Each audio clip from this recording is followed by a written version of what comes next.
Bismillahirrahmanirrahim. Assalamualaikum warahmatullahi wabarakatuh.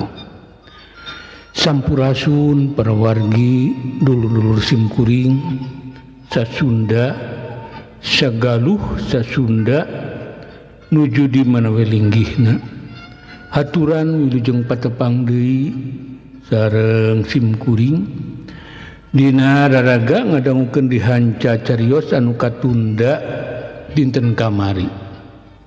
Eta ceros nyambung anu jejer caritana Jawara Tatar Galuh dina episode Malespati bagian ke-8. Pamugi wae para wargi nuju aya dina kawilujengan sehat lahir sehat batin bari patepang sareng kabagyan utan wates uangna. Kalaya naon anu didugikeun ku simkuring tiasa ngajankeun hiburan atanapi tiasa ngajantenkeun pangbeberah manah. Atuh sasireun sabeunyereun menawian aya mangpaatna kanggo sakur adu ngadangukeun. Kalian mugia kauninga ieu mah ukur euyeup-euyeup tana pinggiring icikibung dina ngamumule sastra sareng kabudayaan Sunda ku jalan ngadunggikeun dongeng. Kalan ieu dongeng mangrupikeun buah karya sastra Andang S. Argayuda atanapi karya simkuring. Mangga para wargi supados teu nyangkolong ting kana waktos ieu dongeng urang kawitanan. Wilujeng ngadangukeun pun awitu astuna masidam mugia sarira salawasna aya dina kamuliaan.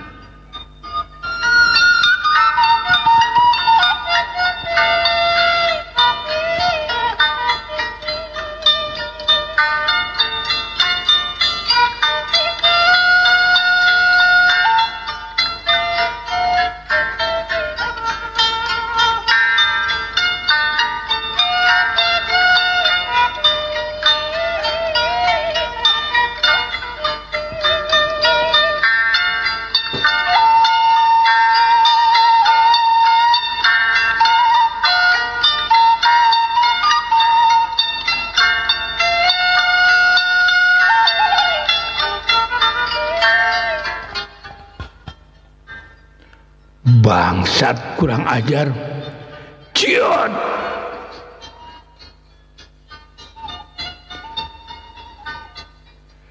Ki Badra lain deui amarahna. Barang nempo anak buahan bebela ka manehna numprak boborot ku getih. Ku kituna Ki Badra geus teu mikirkeun dielejeng meunang.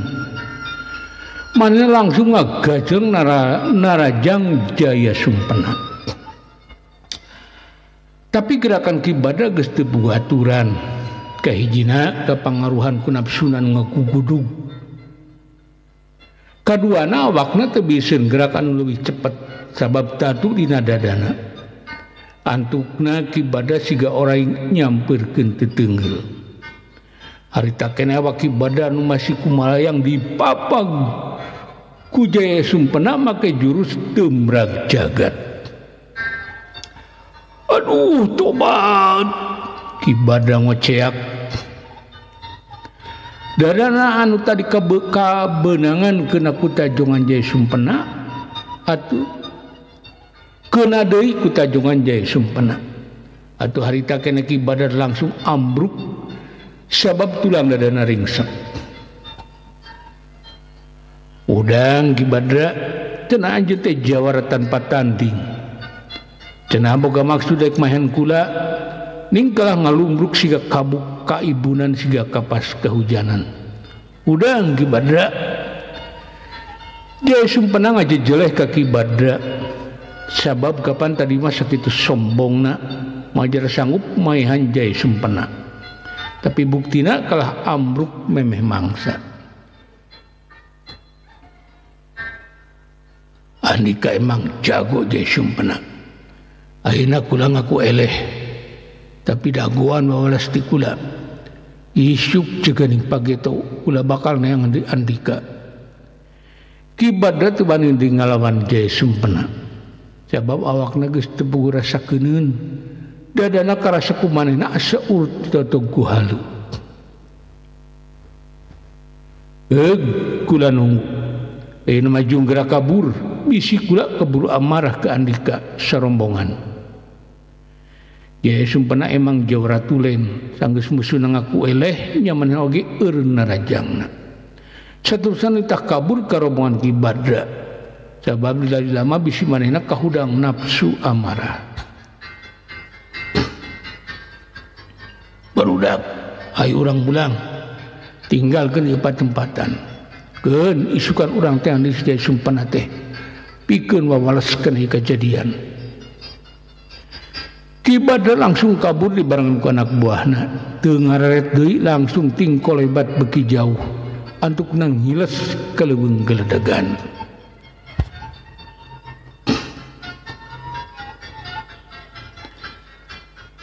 Sanggeus rombongan Ki Badra pada kabur, Jaya Sumpena langsung kumo lebat ninggalkeun eta pendepatan. Ngurupan niatan anu geus pasti. Nyaeta rek nepungan olot galuh di Bandar Dengdeng. Tapi barang anjog ka pepentasan, walungan Cijola ngagulidag Cah Dengdeng. Anu boga rakit teu sanggupeun mentaskeun sabab caina kacida tarikna. Jaya Sumpena kala diajak ngawangkong bari suduru hareupeun durukan. Sanes ujang. Nah badai ka mana wanci kitu saya di dieu. Aki tukang mentaskeun rakit tumanya ka Jaya Sumpena. Manehna mah kakara panggih harita. Jadi teu apaleun yen eta teh jawara anu jadi kacapangan balarea.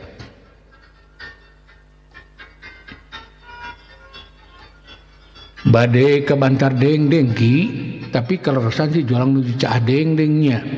Janten teu tiasa pangmentaskeun. Jaya Sumpena ngajawab tukang mentaskeun rakit bari neuteub ka eta jalma kolot. Manehna ngarasa katarik ku kayan tukang rakit.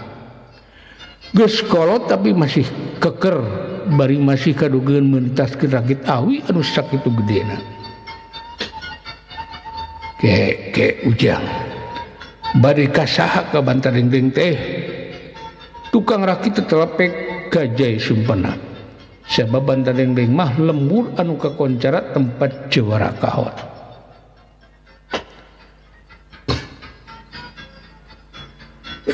Bade nepangan olot galuh ki. Jaya Sumpena nyebutkeun hiji ngaran anu tumrapna ka tukang rakit langsung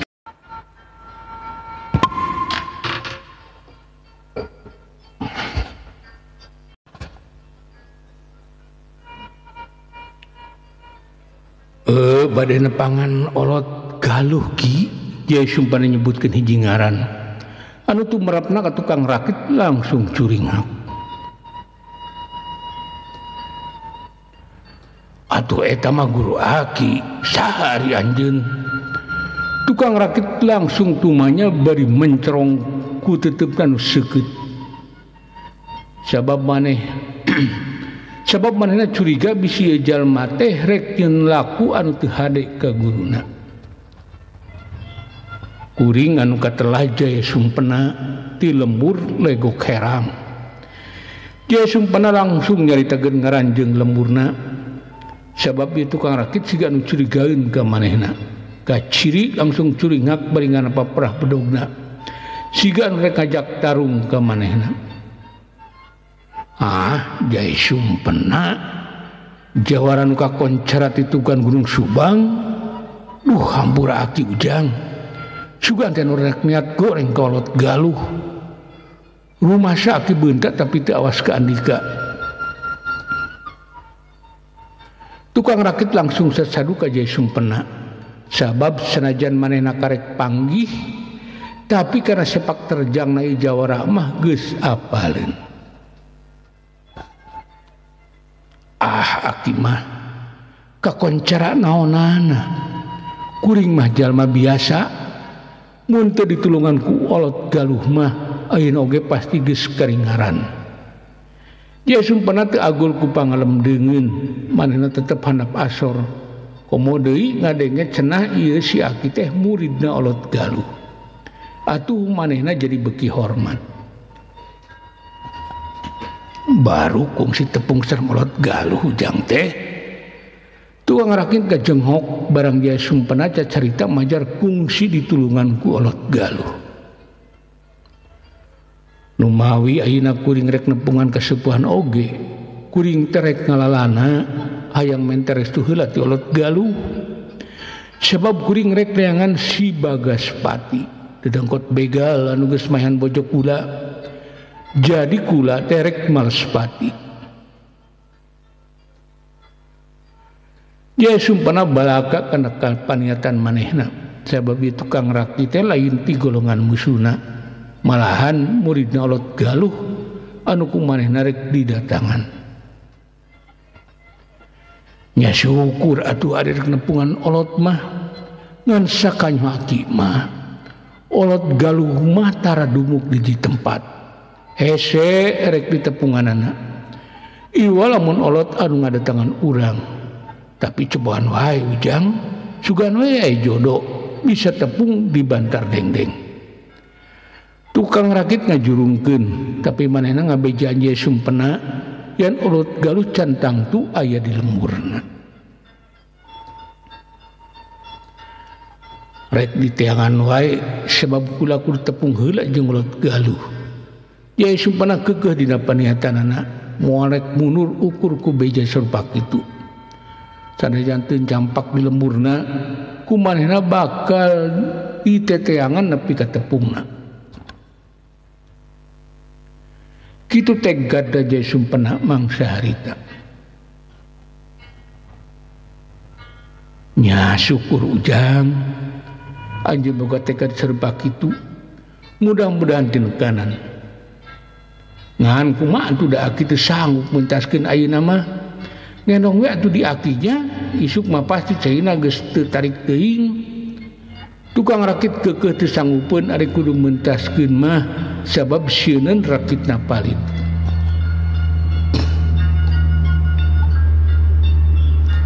Keun wae Aki tong teuing kabeungbeuratan ngan kuring tetep kudu mentas.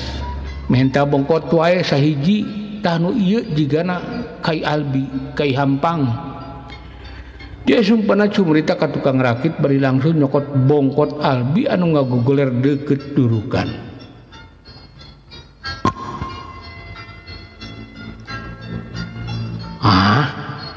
Jang naon ujang manya rek mentas si jolang make bongkot moal ge nepi.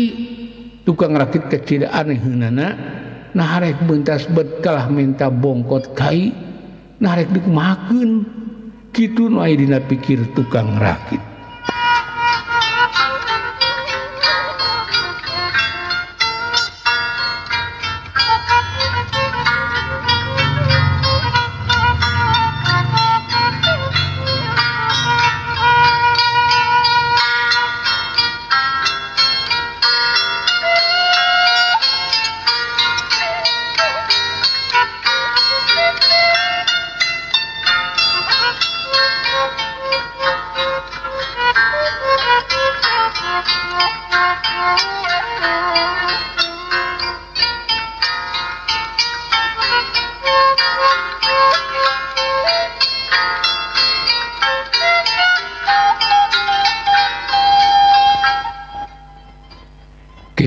Punten ngasuheula sakedah para wargi sakantenan sim kuring sejang ngiring emutan ka para wargi anu kaleresan nuju ngadangkeun ieu dongeng.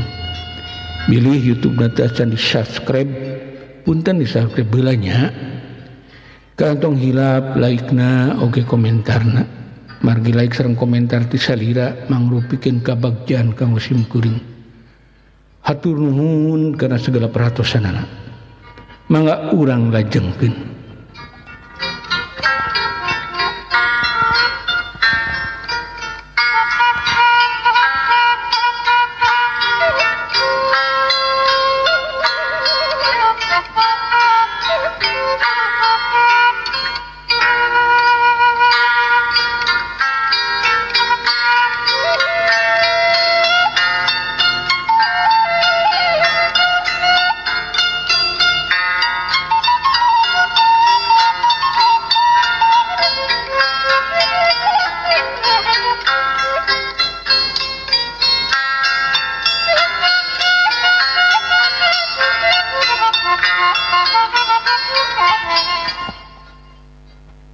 bade meuntaski sabab kuring kudu tepung jeung kasepuhan.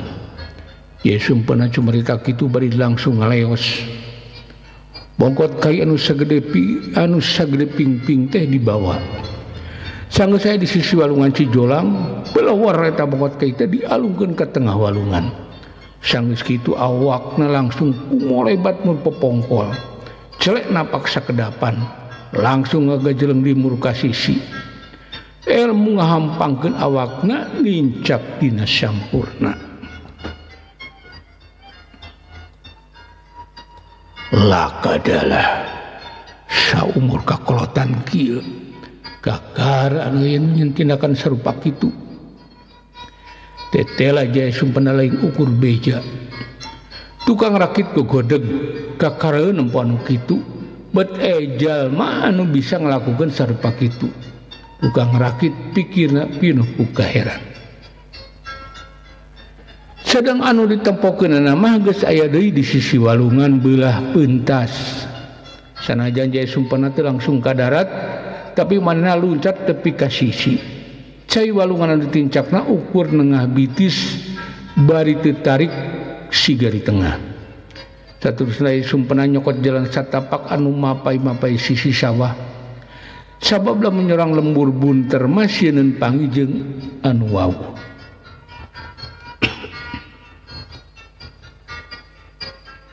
Jalan satapak anu disorang ku jaya sumpena anjogna ka tengah-tengah astana bulak lega. Nyokot jalan anu robos ngarah tereh nepi ka Bantar Dengdeng. Tapi barang anjog ke Bantar Dengdeng, omong-omongan tukang rakit teu nyalahan. Cenah geus lila oge olot galuh mah teu tembong di imahna, duka ka mana da teu aya nu apaleun. Tapi ku para tetanggana jaya sumpena dituduhkeun sangka nempungan muridna Santanu anu ngaran Si Ruslan. Kang Ruslan kudu ka mana kuring neangan olot galuh, sebab kuring kudu tepung jeung eta kasepuhan. Penting pisan. Sageus amprok jeung muridna Santanu, jaya sumpena langsung menta bong bolongan ka Si Ruslan. Ari saur Kang Santanu mah cenah pami palai tepangsar ngolot galuh pami teh di Bantar Dengdeng saena datangan we memunggang Gunung Mastaka ngan sumpingna ka palih puncak nu bahe ka kulon tempat patilasan kerajaan Galuh Purba. Si Ruslan nepikeun caritaan ti guruna ti Santanu suganan atuh ieu jaya sumpena bisa kaparengkeun tepung jeung golot jeung olot galuh argana. Bade jugjug wae Kang Ruslan mamanawian aya jodoh tiasa ditepangkeun sareng kasepuhan. Bade diantosan wae sababaraha dinten mah jaya sumpena keukeuh dina niatna kudu panggihila jeung guruna nyaeta olot galuh. Sakalian wae bari rek ngadon semedi di mumunggang Gunung Mastaka. Kitu ceuk anu dina pikir jaya sumpena. Mohon mending kitu Kang. Abdi oge paminuju aya Kang Santanu masuk di cana ke memunggang gunung ngadoniis. Mung kade hati-hati Kang. Kawartoskeun. Cenah di leuweung geledegan nu beras ka gunung, ayeuna mah ti saprakang Santanu taramulang jadi sok aya anu jahat. Si Ruslan sanajan apalin gen jaya sumpena teh jawara, tapi manehna tetep merepepeling. Sabab ari nu jahat mah kapan sok ngabongohan. Bisi jaya sumpena keur malaweung.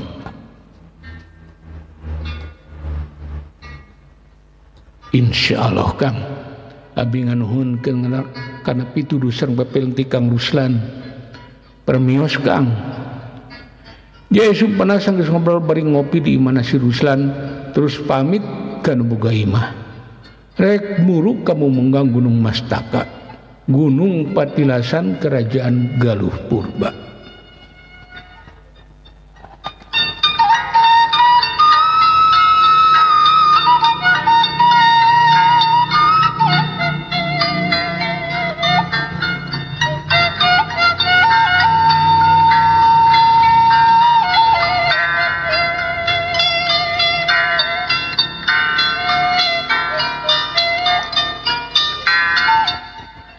Jaya Sumpena sanggeus ngaliwat pasawahan anjog keleuweung geledegan. Tatangkalan pating harlung jarangkung ari-arian ramai tina tangkal kiara. Turai seng-sreng patembalan jeung tongeret anu ngear dina dahan kai. Monyet-monyet ngadadak riweuh julung-jeleng tina dahan ka dahan. Sigana kagaruwahkeun ku liwatna Jaya Sumpena. Tapi bener beja di si Ruslan. Waktu Jaya Sumpena anjog ka mumunggang pasir, mumunggang anu sok pada nyebut puncak dasir, kasampakan aya sabaraha urang keur ngajarga megat jajalaneun Jaya Sumpena. Kabehna diitung teh aya 5an, di baraju pangsi hideung, diiket barang bang semplak, dina cangkengna nyeroren bedog goplak. Lah kadalah aya manusia anu kawani lahaloh ka dieu. Kabeneran aing keur gaduh hayang meucit jelema.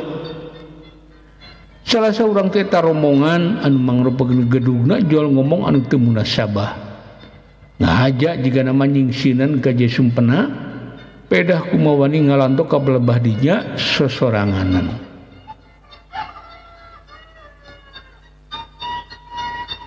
Kurang ajar saha aranjeun jual ngomong anu teu paruguh, dasar garong pikasebeleun.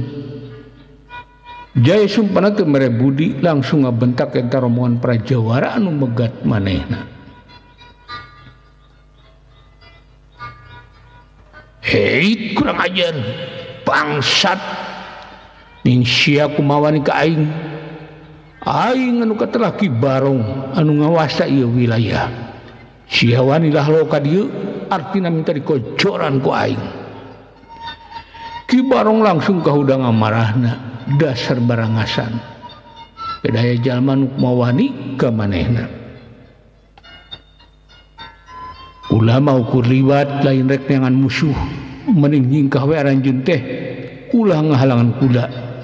Bisi cilaka. Jaya Sumpena teh galak, langsung ngaluarkeun ancaman kana begat manehna. Sabab cek pikir Jaya Sumpena manehna eueuh urusan jeung rombongan ieu jalma. Kapan pangyoge karet ayeuna.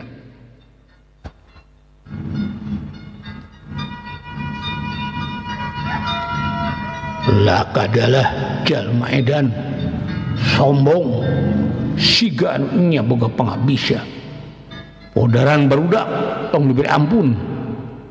Ki Barong teu basa-basi deui langsung marentakeun anak buahna sangkan ngaraponan Jaya Sumpena. Ceuk pikirna ukur jalma andar-andar, hitung-hitung ngalati anak buahna pamikiran anu salah. Ki Barong kabobodo tenjo anu rek dihasareupana teh lain jalma sagawaya.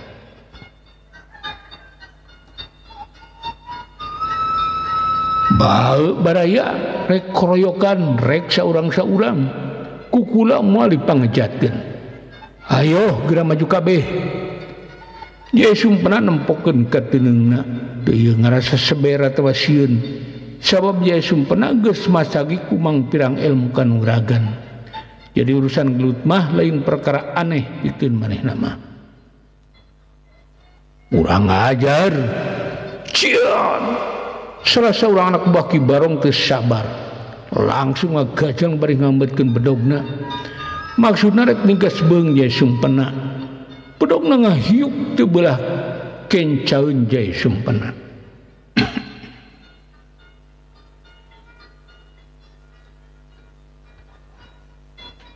Hup tapi ngan sakila Jaya Sumpena mapag musuhna. Leungeun kecana usik dipake newak pigeulang musuhna. Sanggeus katewak sukatuna langsung dilengkahkeun nyerong ka hareup. Kalian dina gerakan kacida cepetna suku katuna ditarik ka tukang dipake nyered suku musuhna. Atuh koleang musuhna langsung digedebut di bandemah. Sanggeus kitu leungeun anu dikeupurna dipurlitkeun. Kalian teu tetep pasin deui sukuna dijejeg satarikna. Aduh tobat. Anak buah Ki Barong anu rek migas beheung Jaya Sumpena koceak dengek. Leungeunna ngabeletok potong. saterusna ngaplek tina palbasikuna teu budi deui. Langsung ke kowongan bari lumpat ngajauhan pakalangan. Itulah kadalah maju babarengan barudak. Ki Barong mani ngajengok bareng anak buahna ukur sageprakan geus asor bari cida. Atuh langsung merintahkeun anak buahna sangkan maju babarengan. Ciat modar sia. Tilu urang anak buah Ki Barong maju babarengan ngarempug jai sempena. Bedogna pating kolebat yang sasaran anu gampang diterobosna. Tujuanna geus pasti rek merga saja sempena. Saurang anak buah Ki Barong nerajang ti belah kenca. Bedogna nyeleber rek nigas cangkeng jai sempena. Tapi ngan sakilat jai sempena ngajaul ka luhur. Awakna kumo lebat nyingkan bedog musuhna. Kalian gerakanna dibarengan ku obahna suku katuhu dina jurus ejeh kuda beger. Cobrod dampal suku katuhu jai sempena ngacedak kana palipisan musuhna. Aduh ieu dayagdag awakna langsung ngadayagdag kadorong ku pangjejakna suku jai sempena. Carik jeug kena buah Ki Barong cumarik jeug. Karaseun kumanehna bumi alam asa muter. Kayaan kitu teu diantep ku jai sempena. Sakilat awakna luncat bari langsung ngabobokeun dampal leungeuna kana punduk musuhna. Ciot jai sempena ngabentak. Dampal leungeun kencana kumo lebat. Cebrod kena pisan kana punduk musuhna. Tobat anu tadi babangkieuan langsung dipinok ku ketigan kena punduk. Harita kena anak buah Ki Barong langsung nyuksruk barinta uger. Awakna kokojotan han kenyeri. Urang ajar tong dibere ampun barudak. Paehan kadinya kuduaan. Ki Barong was-was sabab anak buahna geus duaan rubuh ku jai sempena. Anak buahna kariduaan deui, buah sanggupeun buah bakal numpra deui. Kitu cek Ki Barong. Anu matak manehna ngarasa was-was oge. Sabab nempo ketakna jai sempena nu kitu mah lain ulin jawara biasa, tapi ieu musuhna teh pasti jalma anu luhur elmuna. Ciat modar sia jalma edan anu duaan deui najan marmir tapi da diparenta ku gedugna. Marana maksakeun rajang jai sempena. Duanana bebeakan ngagunakeun jurus-jurus andalanana. Saurang rajang ti kenca, saurang deui ti beulah katuhu.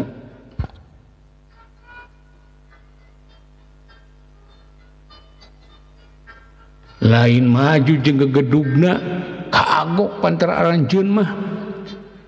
Jai sempena ditarajang kuduaan teh kalah nangtang-nangtang ka gegedugna. Awakna bangun hampang jumrelat ka ditu ka dieu nyingkahan bedog musuhna.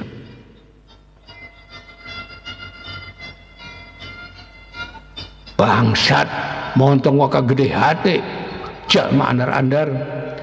Sia centang tu bisa ngelehkeun dua anak buah aing. Sanajan kariduan deui tapi pangjagona Ki Barong teh lah omong. Sanajan hate manah hatena mah geus miti ngarasa seber ku jai sempena. Tapi manehna teu nempokeun bisi anak buahna kaburu soak memeh purung tarung.